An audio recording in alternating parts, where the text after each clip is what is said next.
안녕하세요. 확률과 통계 플러스 문제 해설 강의를 맡은 정지혜 선생님입니다. 이번 시간은 확률과 통계 네 번째 시간 순열에 적용하는 문제에 대한 모의고사 문제를 풀이해보는 시간을 갖도록 하겠습니다. 여러분 이제는 다 아시죠? 문제 다 풀어보셨죠? 혹시나 풀지 않은 학생은요. 잠깐 멈춤 버튼 누르고 그 다음에 해설을 들어주세요. 자, 그러면 문제에 필요한 이론을 한번 복습해보는 시간을 갖도록 하겠습니다.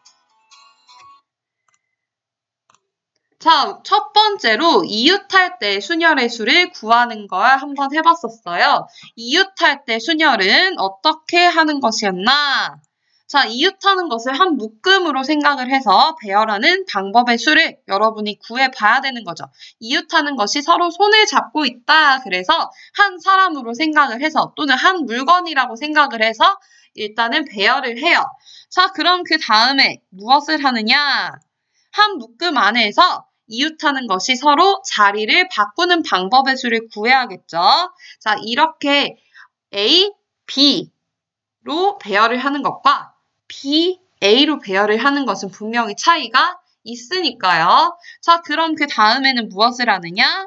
1번과 2번은 동시에 일어나는 사건이기 때문에 곱해서 답을 얻는다라고 했었어요. 자, 그럼 이웃할 때 말고 우리는 한 가지 더 했죠.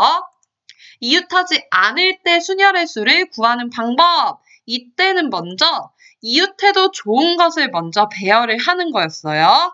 자, 그러면 이웃해도 좋은 게 뭘까요? 문제에서 보면은요. 이웃하지 말라고 하는 게 있죠. 그것의 반대가 이웃해도 좋은 거죠. 자, 그러면은 이웃하게 서지 않도록 하는 것이 아닌 것, 즉 이중부정이니까 이웃해도 좋은 것, 이런 것을 찾으면 되는 거고, 아, 나는 도저히 모르겠어요 하면은 주로 개수가 더 많은 게 이웃해도 좋은 것이라고 생각을 하시면 됩니다. 자, 그러면은 그 다음에 무엇을 하느냐? 그 1에서 구한 이웃해도 좋은 것, 이웃해도 좋은 것의 그 사이와 양 끝에 이웃하면 안 되는 것을 배열을 하는 거죠. 자, 지금은 이렇게 4개의 막대기를 그리고요. 이웃해도 좋은 것 4개가 있었고요. 그 다음에 이웃하지 않는 것을 배열을 할 건데 여기는 5개의 자리가 있죠. 만약에 문제에서 이웃하지 않는 게 2개가 있었다고 생각을 해봐요. 자, 그럼 이 2개는요. 이 5개의 자리 중에 어디에나 들어갈 수 있는 거니까 이때 경우의 수를 구하면 5, P, 2 이렇게 구할 수가 있는 것이죠. 자, 그럼 이게 끝이냐? 아니에요. 1번과 2번은 동시에 일어나는 사건이기 때문에 곱해서 답을 얻는다라고 하면 되는 거였죠. 자, 여러분 여기까지 잘 이해했나요? 자, 그러면 이걸 가지고 모의고사 문제를 한번 풀어보도록 하겠습니다. 자, 이건 2009학년도 9월 평가원 23번 문제예요. 자, 문제를 읽어보면 할아버지, 할머니, 아버지, 어머니, 아들, 딸로 구성된 가족이 있다. 이 가족 6명이 그림과 같은 6개의 좌석에 모두 앉을 때 할아버지, 할머니가 같은 열에 이웃하여 앉고 그리고 아버지, 어머니도 같은 열에 이웃하여 앉는 경우의 수를 구하여라 라고 했어. 자, 그럼 여기 조건에서요. 할아버지, 할머니가 같은 열에 이웃하기만 하면 되는 것이고요. 그 다음 아버지, 어머니도 같은 열에 이웃하면 되는데 아들이랑 딸에 대한 얘기가 없으니까 아들과 딸에 대한 것은 여러분이 어떻게 해줘야겠어요? 그치, 그것도 나중에 생각을 해줘야겠죠. 자, 그러면은 그것에 대해서 한번 생각을 해보겠습니다. 자, 그러면은 할아버지, 할머니가 같은 열에 이웃하여 앉는 경우만 먼저 생각을 해봅시다.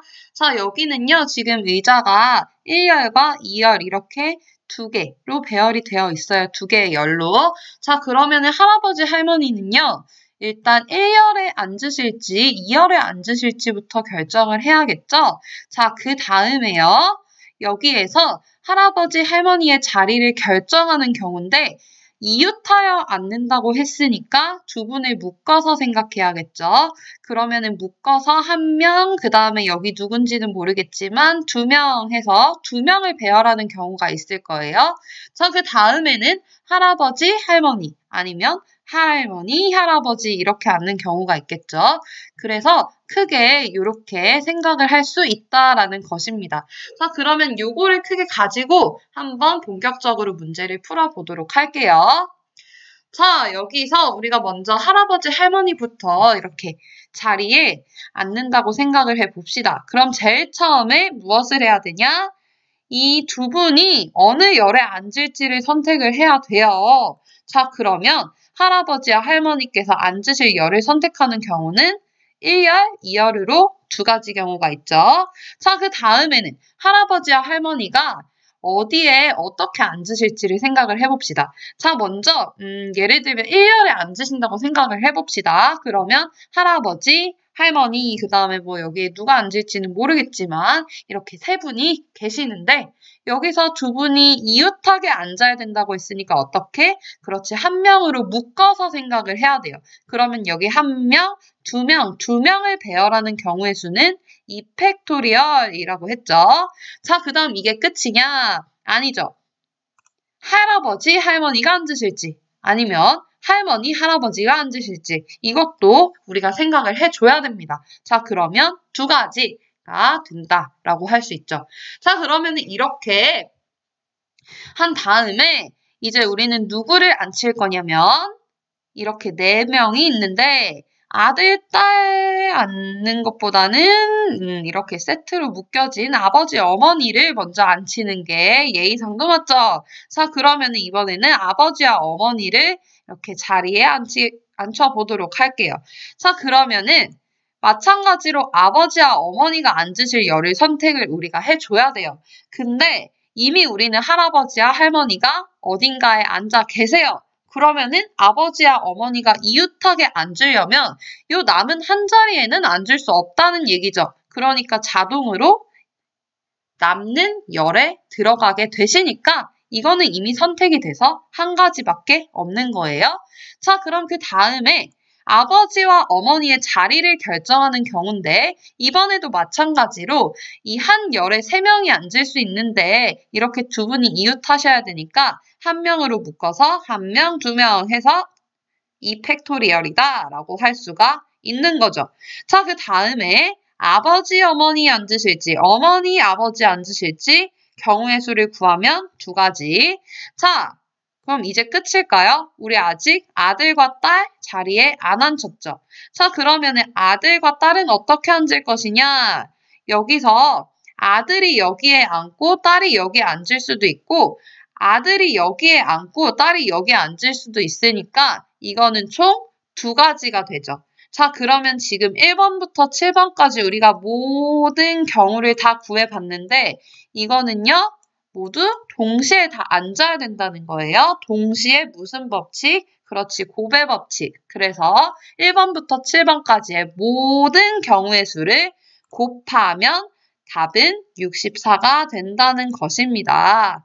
자, 여러분, 여기서는요, 조금 생각할 게 많았는데, 일단은 할아버지, 할머니의 경우, 그리고 아버지, 어머니의 경우를 차근차근히 크게 두 개로 나눠서, 요 경우에서 이웃하여 앉는다, 요거를 포인트로 잡고, 1번부터 3번까지 쫙 한번 생각을 해 주시고요.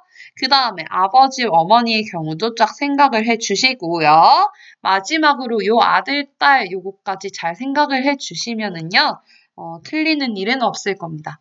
자, 그러면 오늘 문제 풀이는 여기서 마치겠습니다. 수고하셨습니다.